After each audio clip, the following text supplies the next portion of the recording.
Bom dia, família. Vamos para mais um Café com Conto. Já passaram seu café, já sentaram, já estão prontos para ouvir. Tô pronta, meu cafezinho é descafeinado hoje, porque o sono tá ruim. Mas vamos ao tema do episódio. Era para falar para vocês um pouco da minha relação com as histórias, como eu cheguei até aqui e o que eu acho de tão fascinante nas histórias. E a primeira coisa é que, assim, desde pequena eu sou fascinada por histórias.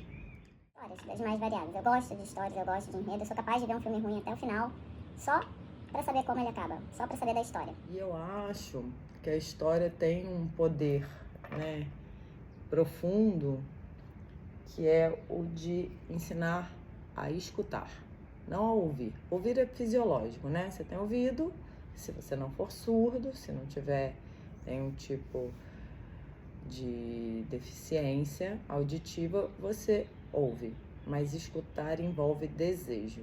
Então, quando você conta uma história para uma criança, ela escuta, porque ela tem o desejo de ouvir a história. Ela põe um pouco dela e da intenção dela naquela fala sua. E isso é muito importante. E desde pequena eu sou fascinada por essa relação. E eu queria contar pra vocês a primeira história, ou talvez uma história que me marcou, mas já na minha vida adulta, tá? Então é uma história de amor, se preparem, senta que lá vem história. É a história das Mil e Uma Noites. Eu fui pro Rio de Janeiro em 98, cursar letras, e eu tava, acho que isso era 99, eu tinha uma matéria que a gente estudou a narrativa das Mil e Uma Noites, e essa história me deixou fascinada. Então eu vou contar pra vocês muito brevemente um resumo do que é a história das Mil e Uma Noites.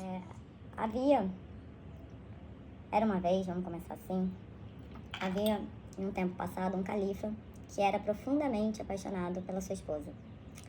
E ela o trai. E ele, como muitos homens, doído na sua honra, manda matar a esposa. Mas ele não consegue viver sem amor, sem o outro. Então, mas ele também não quer mais viver essa dor. Então ele acha uma solução. Eu vou todos os dias desposar uma jovem, passo a noite de núpcias, vivo a paixão desse amor novo e na manhã seguinte eu mando matá-la. Mando decapitar essa jovem. Uma solução? É uma solução. É a melhor solução? Não. Já tinha terapia na época? Não sei. Mas vamos em frente. Então, e o califa faz isso por 3 anos. Ou seja, muitos assassinatos aí, né? Muitos feminicídios. E por 3 anos ele desposa uma jovem e a mata na manhã seguinte. Até que Sherazade, que era filha do vizir, o vizir é um conselheiro do rei, ou seja, ela vivia na corte. E quem lidava com o que acontecia, né, era o pai dela. Ela sabia o que ia acontecer com ela. Ela se voluntaria a casar com o califa. E o pai dela fala das apreensões, mas ela diz que queria casar com o rei. E ele a desposa. Existe uma coisa aí também nas Mil e Uma Noites sobre Sherazade não ser necessariamente bonita. E eu acho isso também relevante.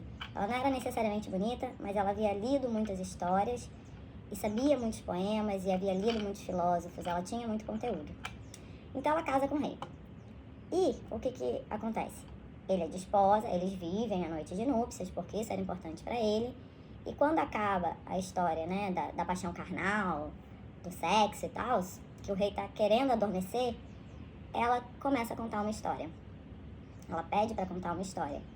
E conta uma história para ele que fica inacabada. Então ela chega no ápice da história e cessa. E aí o rei acorda no outro dia e ele quer saber o fim da história. E aí, para saber o fim da história, ela diz que ele teria que esperar aquela noite, porque ela só contaria a noite. Então ele adia a morte dela por mais um dia. E aí ela continua a história. Só que toda a história de Mil e Uma Noites tem outra história dentro. Então, é isso. Ela começa uma história, não acaba.